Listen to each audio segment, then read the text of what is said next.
ചെമ്പനീർ പൂവിന്റെ നാളത്തെ എപ്പിസോഡിന്റെ വിശേഷങ്ങളിലോട്ട് എല്ലാവർക്കും സ്വാഗതം. അപ്പോൾ ഫസ്റ്റ് വെഡ്ഡിങ്ങിന്റെ അതിഗംഭീരമായിട്ട് ആഘോഷിക്കാനുള്ള തയ്യാറെടുപ്പിലാണ് സുധിയും ശ്രുതിയും. പക്ഷേ ഇതിന് ചെലവാകുന്ന കാശുകളെ പറ്റി ആലോചിച്ചിട്ട് സുധിക്ക് ഭയങ്കര ടെൻഷൻ ആവുകയാണ്. കാരണം സച്ചിനെയൊക്കെ ഭയങ്കര പണക്കാരനായിട്ടാണല്ലോ ആ ഡീലറിന്റെ മുമ്പിൽ കാണിച്ചിരിക്കുന്നത്. അപ്പോൾ സുധി ചോദിക്കുന്നുണ്ട്, സച്ചിക്കും ശ്രീകാന്തിനെയൊക്കെ നമുക്ക് വാടകയ്ക്ക് കോട്ടെടുത്താൽ പോരെ, എനിക്കും മാത്രം മേടിച്ചാൽ പോരെ എന്ന് പറയുമ്പോൾ ശ്രുതി പറയും, ഏയ് അതൊന്നും ശരിയാവില്ല, അതെങ്ങാനും സച്ചി അറിഞ്ഞു കഴിഞ്ഞാൽ സച്ചി ഈ പരിപാടിക്ക് വരില്ല എന്ന് പറയുവാണ്. ആര് വന്നില്ലെങ്കിലും സച്ചി വരണം എന്നും ശ്രുതി പറയുമ്പോഴേക്കും ശ്രുതി ചോദിക്കും, അതെന്താ സച്ചി വരണമെന്ന് നിനക്ക് ഇത്ര നിർബന്ധം? അപ്പോഴേക്കും ശ്രുതി ഇങ്ങനെ മാറ്റി പിടിക്കുവേ ശ്രുതി, അത് പിന്നെ 30 കാറുകളുടെ ഓണറല്ലേ, 50 കാറെന്നൊക്കെയല്ലേ ശ്രുതി പറഞ്ഞു വെച്ചിരിക്കുന്നത്. അപ്പൊ പിന്നെ സച്ചി എന്തായാലും വരണ്ടേ, സച്ചി അവയാളെ അന്വേഷിക്കൂലേ, നമുക്ക് കാണിച്ചു കൊടുക്കണ്ടേ, സ്വന്തം അനിയൻ എവിടെ പോയി എന്ന് പറയും ശ്രുതി എന്നൊക്കെ പറയുമ്പോഴേക്കും ശ്രുതി പറയും, അതും ശരിയാ, അപ്പോൾ എല്ലാവർക്കും കടയിൽ നിന്ന് നമുക്ക് മേടിച്ചു കൊടുക്കാലേ, സാരമില്ല, എനിക്ക് എങ്ങനെയെങ്കിലും നാളത്തെ പരിപാടി കഴിഞ്ഞ് കിട്ടിയാൽ മതിയായിരുന്നു എന്ന് ശ്രുതി പറയുവാണ്. അങ്ങനെ നമ്മുടെ വെഡ്ഡിങ് ഡേ, കാത്തിരുന്ന വെഡ്ഡിങ് ഡേ വന്നെത്തുവാണ്. ശ്രുതിയുടെ പ്ലാനിങ് ഒക്കെ ശ്രുതി ഒരുപാട് പദ്ധതികൾ തയ്യാറാക്കി വെച്ചിട്ടുണ്ട്. സച്ചിയെ മദ്യപിച്ച് കിടത്തിട്ട് സച്ചിയുടെ ഫോൺ അടിച്ചു മാറ്റാനാണ് ശ്രുതിയുടെ പ്ലാന്. അങ്ങനെ ശ്രുതിയുടെയും വെഡ്ഡിങ് ഡേ ദിവസം വന്നെത്തിയിരിക്കുകയാണ്. രവീന്ദ്രൻ ഹാളിലോട്ട് ഇങ്ങനെ കയറി വരുവാണ്. ഡെക്കറേഷനും കാര്യങ്ങളൊക്കെ കണ്ട് രവീന്ദ്രൻ ഇങ്ങനെ അന്തം വിട്ട് നിൽക്കുവാണ്. പക്ഷെ വീട്ടുകാരും അവിടെ കാണുന്നില്ല. രവീന്ദ്രൻ ഇങ്ങനെ അന്വേഷിച്ച് നടക്കുമ്പോഴേക്കും നമ്മുടെ ബാമയും ചന്ദ്രയും കൂടി സ്റ്റെപ്പിൽ നിന്ന് ഇങ്ങനെ ഇറങ്ങി വരുവാണ്. ചന്ദ്ര നല്ല ഭംഗിയൊക്കെ അടിപൊളിയായിട്ട് ഒരുങ്ങി റെഡി ആയിട്ടുണ്ട്. അപ്പോൾ ബാമ കാണുമ്പോൾ പറയുന്നുണ്ട്, എൻ്റെ ചന്ദ്രയെ, നിന്നെ ഇപ്പം കണ്ടൊരു സിനിമാ നടിനെ പോലെ ഉണ്ട്, എന്ത് ഭംഗിയാണ് നിന്നെ കാണാൻ, രവിയേട്ടൻ എങ്ങാനും ഈ വേഷത്തിൽ നിന്നെ കണ്ടാൽ വീണ്ടും കല്യാണം കഴിക്കണം എന്നുള്ള ആഗ്രഹം പ്രകടിപ്പിക്കൂ എന്നൊക്കെ പറയുമ്പോഴേക്കും നമ്മുടെ ചന്ദ്രക്ക് നാണം കൊണ്ട് മുഖമൊക്കെ ചൊക്കാണ്. അപ്പോഴേക്കും ഭാമ കളിയാക്കുന്നുണ്ട്, അയ്യോ അവളുടെ ഒരു നാണം നോക്കി, ഈ പ്രായത്തിൽ ഇങ്ങനെ നാണിക്കുന്നു എന്നൊക്കെ പറഞ്ഞ് അവരിങ്ങനെ സംസാരിച്ചുകൊണ്ടൊക്കെ ഇറങ്ങി വരുവാണ്.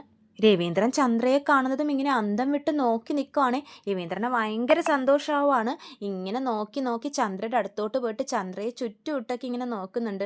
ചന്ദ്രക്കാണെങ്കിൽ നാണം വരുവാണേ. ചന്ദ്ര ചോദിക്കും, എന്താ രവിയേട്ട ഇത്, അമ്പലത്തിൽ ചുറ്റുവിടുന്ന പോലെ എന്നെ റൗണ്ട് അടിച്ചുകൊണ്ടിരിക്കുന്നു എന്ന് ചോദിക്കുമ്പോഴേക്കും രവീന്ദ്രൻ പറയുന്നുണ്ട്, ഇത് നീ തന്നെയാണോ ചന്ദ്രേ, നീ തന്നെയാണോ എന്ന് ഉറപ്പിക്കാൻ വേണ്ടി നോക്കിയതാ, എന്ത് ഭംഗിയാണ് നിന്നെ ഇപ്പോൾ കാണാൻ, കല്യാണത്തിൻ്റെ സമയത്ത് പോലും നിനക്ക് ഇത്രയും ഭംഗി തോന്നിയിട്ടില്ല, ആളെ തന്നെ മനസ്സിലാവുന്നില്ലല്ലോ നിന്നിങ്ങനെ കണ്ടിട്ടെന്ന് പറയുമ്പോഴേക്കും ഭാമ പറയുന്നുണ്ടേ, അല്ലെങ്കിൽ തന്നെ ചന്ദ്ര ഭയങ്കര നാണത്തിലാണ് ഇങ്ങോട്ടേക്ക് കയറി വന്നത്. ഇപ്പോൾ രവിയേട്ടനും കൂടി ഇങ്ങനെ പറഞ്ഞു കഴിഞ്ഞപ്പോഴേക്കും അവളുടെ നാണം കൂടി എന്നൊക്കെ ഭാമ പറയുന്നുണ്ട്. ചന്ദ്രയുടെ സൗന്ദര്യത്തിൽ മതി മറന്ന് നിൽക്കുവാണ് രവീന്ദ്രൻ. ശ്രുതിയ എന്നെ ഇങ്ങനെ റെഡിയാക്കി തന്നെന്നൊക്കെ ചന്ദ്ര പറയുന്നുണ്ട്. അപ്പോൾ രവീന്ദ്രൻ ചോദിക്കും, ശരി ശരി, നമ്മുടെ പാർട്ടിക്ക് സമയമായല്ലോ, നമ്മുടെ മക്കളൊക്കെ എവിടെയെന്ന് ചോദിക്കുമ്പോഴേക്കും വർഷയും ശ്രീകാന്തും കൂടി കയറി വരുവാണ്. കോട്ടും സൂട്ടൊക്കെ ഇട്ട് നല്ല ഗെറ്റപ്പിലാണേ ശ്രീകാന്ത്. വർഷ ചന്ദ്രയെ കാണുന്നത് മോടി വന്ന് പറയുന്നുണ്ട്, ആൻറ്റി ഈ വേഷത്തിൽ ആൻറ്റിയെ കാണാൻ നല്ല ഭംഗിയുണ്ട്, അടിപൊളിയായിട്ടുണ്ട് മേക്കപ്പ് എന്നൊക്കെ പറയുമ്പോഴേക്കും ചന്ദ്ര പറയും, വർഷേ നീയും നല്ല രസമുണ്ട് കാണാൻ, ഇപ്പോൾ ശ്രീകാന്തിനെ കണ്ടു കഴിഞ്ഞാൽ ഈ റിസപ്ഷൻ നടക്കുന്ന ഹോട്ടലിലെ മുതലാളിയാണെന്നേ പറയത്തുള്ളൂ എന്ന് പറയുമ്പോഴേക്കും ശ്രീകാന്ത് പറയുന്നുണ്ട്, അല്ലെങ്കിൽ തന്നെ സുധിയേട്ടൻ അങ്ങനെയല്ലേ പറഞ്ഞു വെച്ചിരിക്കുന്നത്, രവീന്ദ്രൻ ഇവർ നടത്തുന്ന നാടകത്തിൻ്റെ കഥയൊന്നും അറിയത്തില്ലല്ലോ, അതുകൊണ്ട് തന്നെ രവീന്ദ്രൻ ചോദിക്കുന്നുണ്ട്, ആരെന്ത് പറഞ്ഞു, സുധി എന്ത് പറഞ്ഞു എന്നാ നീ പറഞ്ഞെന്ന് ചോദിക്കുമ്പോഴേക്കും ശ്രീകാന്ത് പറയുന്നുണ്ട്, ഏയ് ഒന്നുമില്ല സച്ചിയേട്ടൻ എവിടെയെന്ന് ചോദിക്കുവാണ്. അപ്പോഴേക്കും അവരും നോക്കുന്നുണ്ട്, സച്ചി എവിടെ, അവനെയാണ് ഞങ്ങൾ നോക്കിക്കൊണ്ടിരിക്കുന്നതെന്ന് പറയുന്നുണ്ട്. പിന്നെ കാണിക്കുന്നത് ശ്രുതിയും മീരയും തമ്മിലുള്ള സംഭാഷണമാണ്. മീര ചോദിക്കുന്നുണ്ട്, ഇന്നെങ്കിലും നിനക്ക് ആ ഫോൺ എടുക്കാൻ സാധിക്കുമോ, കഷ്ടപ്പെട്ട് എല്ലാവർക്കും മേക്കപ്പ് ചെയ്ത് കൊടുത്ത് എല്ലാവർക്കും ഡ്രസ്സും എടുത്ത് കൊടുത്ത് എല്ലാം വെറുതെ ആവുമോ ശ്രുതി, നിന്റെ ഭർത്താവ് ഒരു കാശ് പോലും ചിലവാക്കാത്ത ആളാ, ഈ പരിപാടിക്ക് വേണ്ടി ഒരുപാട് പൈസ ഇറക്കിയിട്ടുണ്ട്, ഇതൊക്കെ വെറുതെ ആവുമോ, നിനക്ക് ഇന്നെങ്കിലും ഈ ഫോൺ എടുക്കാൻ സാധിക്കുമോ എന്നൊക്കെ മീര ചോദിക്കുന്നുണ്ട്. അപ്പോൾ ശ്രുതി പറയുന്നുണ്ട്, മീരെ ഇതാണ് എൻ്റെ ലാസ്റ്റ് ചാൻസ്, എടുക്കാൻ പറ്റുമെന്ന് തന്നെയാണ് എൻ്റെ പ്രതീക്ഷ, എൻ്റെ പ്രതീക്ഷകൾ വെറുതെ ആവില്ല, നീ വാ എന്നൊക്കെ പറഞ്ഞിട്ട് ശ്രുതി മീരയും കൂട്ടി പോവാണ്. ശ്രുതി പുറത്ത് നിന്ന് എല്ലാവരെയും ഇൻവൈറ്റ് ചെയ്യുവാണ്, അകത്തോട്ട് കയറിയിരിക്കുക എന്ന് പറഞ്ഞിട്ട് വരുന്നവരെയൊക്കെ ഇൻവൈറ്റ് ചെയ്ത് അകത്തോട്ടിരിക്കുന്നുണ്ട്. പുറത്ത് വെച്ചിരിക്കുന്നത് തൻ്റെ ഫ്ലെക്സും നോക്കി ശ്രുതി ഇങ്ങനെ നിൽക്കുമ്പോഴാണ് ശ്രുതി വരുന്നത്. ശ്രുതിയെ കാണുന്നതും ശ്രുതിയും ഇങ്ങനെ നോക്കി നിൽക്കുന്നുണ്ട്. എന്ത് ഭംഗിയാ ശ്രുതി, ഏഞ്ചൽ പോലെയുണ്ട്, ഈ പരിപാടിയിൽ ഏറ്റവും ഭംഗി നിന്നെ കഴിഞ്ഞിട്ടേ ഉണ്ടാവുള്ളൂ ആർക്കും, നിൻ്റെ അത്രയും ഭംഗി ആർക്കും ഉണ്ടാവില്ല എന്നൊക്കെ പറഞ്ഞ് ശ്രുതിയെ ഒരുപാട് പൊക്കുന്നുണ്ട് ശ്രുതി. എന്നിട്ട് രണ്ടുപേരും കൂടി നല്ല സ്റ്റൈൽ അകത്തോട്ട് കയറുവാണ്, പാർട്ടി ഹാളിലോട്ട് കയറുവാണ്. ഇവരകത്തോട്ട് കയറുന്നതും എല്ലാവരും ക്ലാപ്പ് അടിച്ച് ഇൻവൈറ്റ് ചെയ്യുന്നുണ്ട്. ശ്രുതിക്ക് ഭയങ്കര സന്തോഷമാണ്. ചന്ദ്രയുടെ മുഖത്തെ സന്തോഷമൊക്കെ കാണേണ്ടത് തന്നെയാണ്. ശ്രുതി എല്ലാവരോടും താങ്ക് യു, വന്നതിൽ എല്ലാവർക്കും ഒരുപാട് നന്ദി, എല്ലാം റെഡിയല്ലേ ശ്രീകാന്ത് എന്ന് ചോദിക്കുമ്പോഴേക്കും ശ്രീകാന്ത് പറയുന്നുണ്ട്, എല്ലാം റെഡിയാണ്, ഞങ്ങളൊക്കെ എപ്പോഴും റെഡിയാണ് ശ്രുതിയേട്ടാ എന്ന് പറയുമ്പോഴേക്കും രവീന്ദ്രൻ പറയുന്നുണ്ട്, അല്ലടാ എല്ലാവരും വന്നു, സച്ചി രേവതിയും കാണാനില്ലല്ലോ എന്ന് ചോദിക്കുവാണ്. അപ്പോൾ ചന്ദ്ര പറയുന്നുണ്ട്, അവർക്ക് ഇതുപോലൊരു പരിപാടിയിൽ വരാൻ നാണം കാണും, അതുകൊണ്ട് പകുതി വഴി വന്നിട്ട് തിരിച്ച് വീട്ടിൽ തന്നെ പോയിട്ടുണ്ടാവും എന്ന് പറയുമ്പോഴേക്കും രവീന്ദ്രൻ ചോദിക്കുന്നുണ്ട്, നാണോ? അതെന്തിനാ? പിന്നെ അവർക്ക് ഇതുപോലുള്ളൊരു പരിപാടിക്ക് വരാനുള്ള യോഗ്യതയുണ്ടോ? ഇതുപോലെ ഗ്രാൻഡ് ആയിട്ടുള്ള ഒരു പരിപാടിക്ക് അവർ ജീവിതത്തിൽ ഇതുവരെ പോയിട്ട് പോലും ഉണ്ടാവില്ല എന്നൊക്കെ ചന്ദ്ര പറയുവാണ്. എന്നിട്ട് ശ്രുതിയെയും സുധിയെയും ശ്രീകാന്തിനെയും വർഷനെയും കാണിച്ചിട്ട് പറയുന്നുണ്ട്, ഇവരെ നോക്കിയേ, കാണുമ്പോൾ തന്നെ നല്ല കോടീശ്വരന്മാരുടെ ലുക്കില്ലേ, സച്ചിക്കും രേവതിക്കൊക്കെ അത് ഉണ്ടോ? അവർ ഈ കൂട്ടത്തിൽ വന്ന് നിന്ന പഴങ്കഞ്ഞിയും മുളകും പോലെയൊക്കെ ഉണ്ടാവും എന്നൊക്കെ പറഞ്ഞ് അവരെ പുച്ഛിക്കുവാണ് ചന്ദ്ര. അവരെ കുറച്ച് സംസാരിക്കാതെ നിനക്കൊരു സമാധാനം കിട്ടില്ലല്ലേ ചന്ദ്രേ? അവരൊരിക്കലും ഭയപ്പെട്ടും നാണക്കേടും ഭയന്ന് ഓടിപ്പോവാനൊന്നും പോകുന്നില്ല, എന്തായാലും വരും എന്ന് രവീന്ദ്രൻ പറയുന്നുണ്ട്. അപ്പോഴാണ് നമ്മുടെ സച്ചിയും രേവതിയും കൂടി കടന്നു വരുന്നത്. നല്ല സ്റ്റൈലായിട്ട് കണ്ട കൂട്ടത്തിലെ എല്ലാവരെക്കാളും നല്ല അടിപൊളി ലുക്കിൽ, കോടീശ്വരൻ ലുക്കിലാണ് സച്ചിയും രേവതിയും കടന്നു വരുന്നത്. സച്ചി രേവതിയോട് പറയുന്നുണ്ട്, പാലറേട്ടത്തിൽ നിന്നെ അടിപൊളിയായിട്ട് ഒരുക്കിയിട്ടുണ്ട്, എന്ത് രസമാണ് നിന്നെ കാണാൻ, ഞാനൊരു ഫോട്ടോ എടുക്കട്ടെ എന്നൊക്കെ പറഞ്ഞ് സച്ചി രേവതിയുടെ ഫോട്ടോ എടുക്കുന്നുണ്ട്. അപ്പോഴാണ് മീര ഇവരെ ശ്രദ്ധിക്കുന്നത്. ശ്രുതിയോട് പറയുന്നുണ്ട്, ദേ സച്ചിയും രേവതിയും വന്നിട്ടുണ്ട്. സച്ചിയാണെങ്കിലോ രേവതിയെ ഓരോ പോസ്റ്റിലൊക്കെ നിർത്തി ഫോട്ടോയൊക്കെ എടുത്തോണ്ടിരിക്കുവാണ്. രവീന്ദ്രനും ചന്ദ്രയും എല്ലാവരും ഈ രംഗം കണ്ടുകൊണ്ടിരിക്കുവാണ്. രവീന്ദ്രന് ഭയങ്കര സന്തോഷമാവുന്നുണ്ട് ഇവരെ കാണുന്നതും. ചന്ദ്രയാണെങ്കിൽ ഇങ്ങനെ അന്തം വിട്ട് നോക്കി നിൽക്കുവാണ്. അപ്പോൾ ബാമ്മ ചോദിക്കുന്നുണ്ട്, ചന്ദ്രേ നീയല്ലേ പറഞ്ഞത് അവർ നാണക്കേട് ഓർത്ത് ഭയന്ന് ഓടിക്കാണും, ഇവിടെ വരാനുള്ള യോഗ്യത ഒന്നും അവർക്കില്ലാന്ന്, നോക്കിയേ എന്ത് രസമാണ് കാണാൻ രണ്ടാളെ, സിനിമാ നടനെയും നടീനെയും പോലെ ഉണ്ടെന്നൊക്കെ ബാമ പറയുന്നുണ്ട്.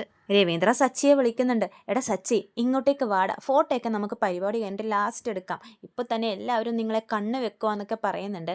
അപ്പോൾ സച്ചി വന്നിട്ട് ചന്ദ്രയെ നോക്കി പറയുന്നുണ്ട്, അച്ഛാ അമ്മയെ ഇപ്പോൾ നല്ല സിനിമാ നടിയെ പോലില്ലേ കാണാൻ വേണ്ടി, രണ്ടുപേരും കൂടി ഒരു പാട്ടൊക്കെ പാടി ഡാൻസ് ഒക്കെ ചെയ്ത് ഡ്യുവറ്റൊക്കെ കളിക്കച്ചാന്നൊക്കെ പറയുമ്പോൾ രവീന്ദ്രൻ്റെ നാണം വരുവാണേ. രവീന്ദ്രൻ എന്നിട്ട് സച്ചി, എടാ ഒന്ന് മിണ്ടാതിരിക്കടാ, ഇവിടെ വന്ന് നിൽക്കുന്നൊക്കെ പറഞ്ഞിട്ട് സച്ചിയെ ചേർത്ത് നിർത്തുന്നുണ്ട്. അപ്പോൾ ബാമ പറയുന്നുണ്ട്, ചന്ദ്രേ എനിക്ക് നിങ്ങളുടെ കുടുംബത്തെ ഇതുപോലെ എല്ലാവരും കൂടി ഒത്തുചേർന്ന സന്തോഷത്തിൽ കാണുമ്പോൾ എനിക്കും ഭയങ്കര സന്തോഷമാവുന്നു എന്നൊക്കെ പറയുന്നുണ്ട്.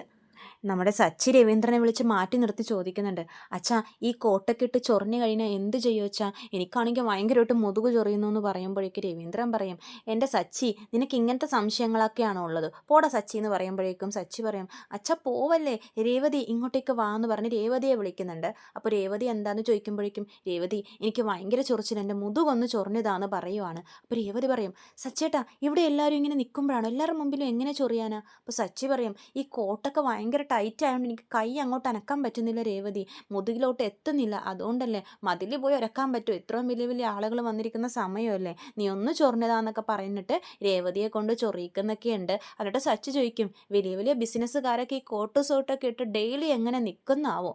അപ്പോൾ രേവതി പറയും, അതൊക്കെ അവരുടെ വിഷയമല്ലേ, സച്ചിയേട്ടൻ എന്തിനാ അതൊക്കെ അന്വേഷിക്കുന്നത് എന്നൊക്കെ പറഞ്ഞ് സച്ചിയും കൂട്ടി പോവാണ്. മീര ശ്രുതിയോട് പറയുന്നുണ്ട്, ശ്രുതി വെറുതെ പറയാൻ പാടില്ലല്ലോ, നീ നല്ലതുപോലെ തന്നെ എല്ലാവരെയും ഒരുക്കിയിട്ടുണ്ട്, നിങ്ങൾക്ക് എല്ലാവർക്കും ഇതുപോലെ ഒന്ന് ചേർന്ന് നിന്നിട്ട് വിഷുവിന് നല്ല ഓഫർ കൊടുക്കും എന്ന് പറഞ്ഞിട്ട് ഒരു പരസ്യമൊക്കെ ചെയ്തൂടെ, ഒരു ഫോട്ടോ ഒക്കെ നിങ്ങൾക്ക് പോസ്റ്റ് ചെയ്തൂടെ എന്നൊക്കെ ചോദിക്കുവാണ്. ശ്രുതിക്ക് ഇത് കേൾക്കുമ്പോൾ ദേഷ്യം വരുന്നുണ്ട്.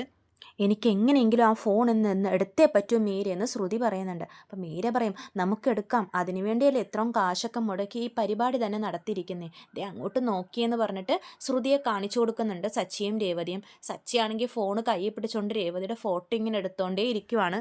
സച്ചി രേവതിയോട് പറയുന്നുണ്ട്, രേവതി എനിക്ക് നിന്റെ ഫോട്ടോ എടുത്തെടുത്ത് മതിയാകുന്നില്ല, അത്രയും നല്ല ഭംഗിയുണ്ട് നിന്നെ ഇപ്പം കാണാൻ വേണ്ടിയിട്ട്, അച്ഛമ്മ നിന്നെ ഈ വേഷത്തിൽ കണ്ടു കഴിഞ്ഞാലുണ്ടല്ലോ ഒരുപാട് സന്തോഷമായാനെ, പക്ഷെ അച്ഛമ്മക്ക് വരാൻ പറ്റിയില്ല എന്നൊക്കെ പറഞ്ഞ് സച്ചി വിഷമിക്കുന്നുണ്ട്. അപ്പോൾ രേവതിയും പറയുന്നുണ്ട്, ശരിയാ സച്ചിയേട്ടാ, എൻ്റെ വീട്ടുകാരും നമ്മളെ ഈ വേഷത്തിൽ കണ്ടു കഴിഞ്ഞാൽ ഒരുപാട് സന്തോഷമായെന്ന് പറയുമ്പോഴേക്കും സച്ചി പറയുന്നുണ്ട്, നിന്നോട് ഞാൻ അവരെ വിളിക്കാൻ പറഞ്ഞതല്ലേ, എന്താ വിളിക്കാതിരുന്നെന്നൊക്കെ ചോദിക്കുന്നുണ്ട്. അപ്പോൾ രേവതി പറയുന്നുണ്ട്, നമ്മുടെ വീട്ടിൽ എന്ത് പരിപാടിക്ക് അവർ വന്നു കഴിഞ്ഞാലും അമ്മ അവരെ അപമാനിച്ചിട്ടേ വിട്ടിട്ടുള്ളൂ, ഇനി ഈ ഒരു പരിപാടിക്കും എല്ലാവരുടെ മുമ്പിലും അവർ വെറുതെ അപമാനം ഏറ്റുവാങ്ങണ്ടല്ലോ, വേണ്ട സച്ചിയേട്ടാ അതാ ഞാൻ വിളിക്കാത്തതെന്ന് പറയുമ്പോൾ സച്ചി പറയുന്നുണ്ട്, അതും ശരിയാ, ഒരു കാര്യം ചെയ്യാം, നമുക്ക് രണ്ടുപേർക്കും കൂടി ചേർന്ന് നിന്ന് ഒരു സെൽഫി എടുത്തിട്ട് അവർക്ക് അയച്ചു കൊടുക്കാം എന്നൊക്കെ പറഞ്ഞിട്ട് രണ്ടുപേരും ചേർന്ന് നിന്ന് ഫോട്ടോയ്ക്ക് സെൽഫി എടുക്കാൻ പോവാണ്.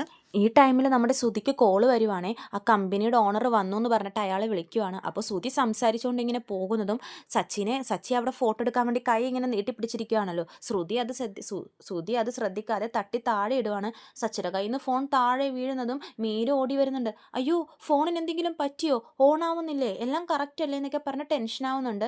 അപ്പോൾ സച്ചി താഴെ വീണ ഫോൺ എടുത്തിട്ട് ചോദിക്കുന്നുണ്ട്, നിനക്ക് എന്താ കണ്ണ് കണ്ടുകൂടാ ശ്രുതി എന്നൊക്കെ ചോദിച്ച് ബഹളം വെക്കുന്നുണ്ട്.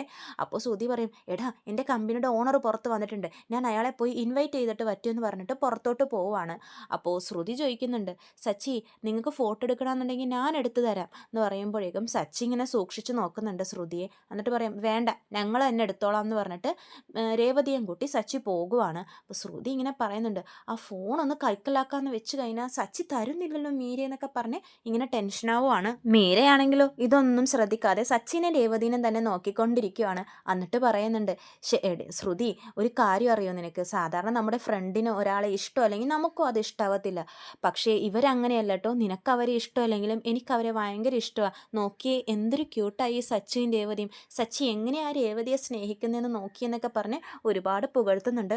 അപ്പോൾ ഇത് കേൾക്കുമ്പോഴേക്കും ശ്രുതിക്ക് ദേഷ്യം വരും. നീ എന്താ മീര എപ്പോൾ നോക്കിയാലും അവരെ ഇപ്പോൾ പുകഴ്ത്തിക്കൊണ്ടേയിരിക്കുന്നത്, ഇങ്ങനെ പോയാൽ ലാസ്റ്റ് നീ ആ സച്ചിയെ കെട്ടണമെന്ന് പറയുമെന്നൊക്കെ ശ്രുതി ചോദിക്കുന്നുണ്ട് മീരയോട്. പോടി അവർ നല്ല കപ്പിളാണെന്നാണ് ഞാൻ പറഞ്ഞതെന്നൊക്കെ പറഞ്ഞ് മീര ഒഴിഞ്ഞു മാറുന്നുണ്ട്. അപ്പോൾ ശ്രുതി പറയുന്നുണ്ട്, ആദ്യം ആ ഫോൺ എങ്ങനെ കൈക്കലാക്കാം എന്നതിനെപ്പറ്റി ചിന്തിക്ക്, അത് കഴിഞ്ഞിട്ട് മതി അവരെ പുകഴ്ത്തലെന്നൊക്കെ ശ്രുതി ചീത്ത പറയുന്നുണ്ട് മീരയെ. പിന്നെ കാണിക്കുന്നത് നമ്മുടെ ശ്രുതി ആ കമ്പനി ഓണറിനെ ഇൻവൈറ്റ് ചെയ്യുവാണേ. അയാളെ ആനന്ദമുണ്ട് കൂടെ ഭയങ്കര സന്തോഷത്തോടെ സ്നേഹത്തോടെ കൂടെ തന്നെ സ്വാഗതം ചെയ്യുന്നുണ്ട്. വന്നതിൽ ഒരുപാട് സന്തോഷം എന്നൊക്കെ പറയുമ്പോഴേക്കും ആ മുതലാളി പറയുന്നുണ്ട്, ഇത്രയും ചെറിയ പ്രായത്തിൽ താൻ ഇത്രയും അച്ചീവ്മെൻറ്റ്സ് ഒക്കെ ചെയ്തല്ലോ, ബിസിനസ്സിൽ നല്ലോണം വളർന്നുകൊണ്ട് വന്നിരിക്കുക എന്നൊക്കെ ഞാൻ കേട്ടായിരുന്നു എന്ന് പറയുമ്പോഴേക്കും ശ്രുതി പറയുന്നുണ്ട്, ഇന്ന് നമ്മുടെ വെഡ്ഡിങ് ആനിവേഴ്സറി മാത്രമല്ല എൻ്റെ കമ്പനി തുടങ്ങിയിട്ട് 100 ഡേയ്സ് തികയുക, അതിൻ്റെ സെലിബ്രേഷനും കൂടിയാണെന്ന് പറയുമ്പോഴേക്കും ഓണർ പറയുന്നുണ്ട്, തന്നെപ്പറ്റി ഞാൻ ഒരുപാട് കേട്ടായിരുന്നു, ഞാൻ ഒരാളായിട്ട് ടൈപ്പ് ചെയ്യുന്നതിന് മുമ്പ് അയാളെ പറ്റിയുള്ള എല്ലാ ഡീറ്റെയിൽസും അറിയാൻ ശ്രമിക്കും, അതുകൊണ്ടാണ് ഈ പരിപാടിക്ക് പ്രധാനമായിട്ടും വന്നതെന്നൊക്കെ പറയുന്നുണ്ട്. ഒരുപാട് പഠിച്ചിട്ടുണ്ടല്ലേ താൻ, ഒരുപാട് ഡിഗ്രി ഉണ്ടല്ലേ എന്നൊക്കെ ചോദിക്കുമ്പോൾ ശ്രുതി പറയുന്നുണ്ട്, എൻ്റെ ഡിഗ്രി എഴുതാൻ നിന്ന് അതിന് ഒരു പേപ്പർ മതിയാവില്ല എന്ന് പറയുവാണ്. അപ്പോൾ മുതലാളി പറയുന്നുണ്ട്, ഈ ബിസിനസ്സിൽ വളർന്നു വരണമെങ്കിൽ എഡ്യൂക്കേഷൻ മുഖ്യമാണ്, പക്ഷേ ഇതിൽ നല്ല സ്കില്ലും കൂടി വേണം, ടാലൻറ്റും വേണം, കാരണം എഡ്യൂക്കേഷൻ അത്ര ഇല്ലെങ്കിലും നല്ല സ്കിൽ ടാലൻ്റ് ഉണ്ടെങ്കിൽ ബിസിനസ്സിൽ ഉയർന്നു വരാൻ സാധിക്കും എന്നൊക്കെ പറയുന്നുണ്ട്. ഹാർഡ് വർക്കും ബുദ്ധിയാണ് ഈ ഫീൽഡിൽ വേണ്ടത്, വിദ്യാഭ്യാസത്തിനേക്കാളും ഡിഗ്രികളെക്കാളും കൂടുതൽ വേണ്ടത് ഇതാണ്, നമുക്ക് മുന്നേറാൻ സാധിക്കും എന്നൊക്കെ പറയുന്നുണ്ട് ശ്രുതിയോട്. എൻ്റെ കയ്യിൽ ആ 2 കഴിവുകളും ഉണ്ട് സാർ എന്നൊക്കെ ശ്രുതി പറയുന്നുണ്ട്. എന്നിട്ട് ആ മുതലാളിയെ ഇൻവൈറ്റ് ചെയ്ത് അകത്തോട്ടൊക്കെ കൊണ്ടുപോവാണ്. ശ്രുതിക്ക് പരിചയപ്പെടുത്തിയൊക്കെ കൊടുക്കുന്നുണ്ട്.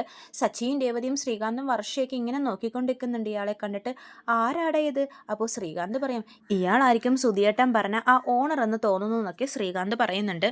ശ്രുതി എല്ലാവരെയും പരിചയപ്പെടുത്തി കൊടുക്കുന്നുണ്ട്, ഫാമിലി മെമ്പേഴ്സിനൊക്കെ.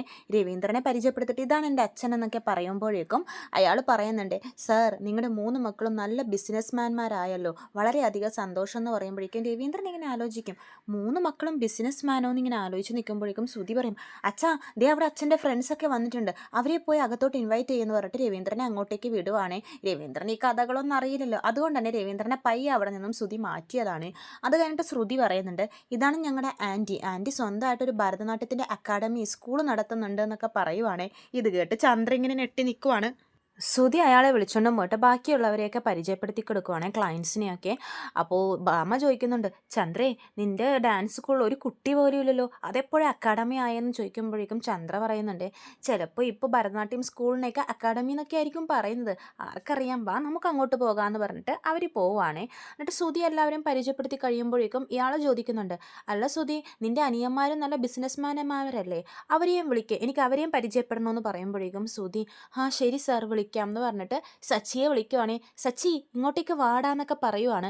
അപ്പോൾ സച്ചി വിചാരിക്കും, ഇവനെന്തിനാ എന്നെ വിളിക്കുന്നത്, ചെല്ല് സച്ചിയേട്ടാ വിളിച്ചതല്ലേ ചെല്ലെന്നൊക്കെ പറയുവാണ്. സച്ചിയും രേവതിയും കൂടെ അടുത്തോട്ട് പോകുന്നുണ്ടേ.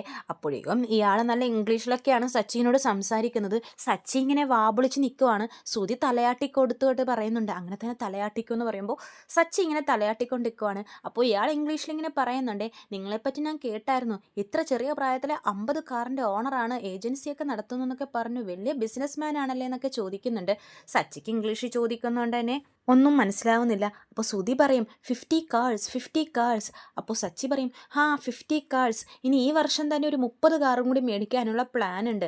ഒരുപാട് കമ്പനീസ് കൊട്ടേഷന് വേണ്ടി സമീപിക്കുന്നുണ്ട്, പക്ഷേ എൻ്റെ ടേസ്റ്റിനനുസരിച്ചിട്ടുള്ളതൊന്നും സെറ്റ് ആവുന്നില്ല. ഏതായാലും അടുത്ത വർഷത്തിൽ ഇന്ത്യ ഫുള്ളും ഞങ്ങൾ ബ്രാഞ്ചസ് ഓപ്പൺ ചെയ്യാൻ പോവുകയാണെന്നൊക്കെ സച്ചി അങ്ങോട്ട് തള്ളിമറിച്ച് വിടുവാണ്. ഇത് കേട്ട് രേവതിയും ശ്രുതിയൊക്കെ ഇങ്ങനെ വാവിളിച്ച് നിൽക്കുവാണ്.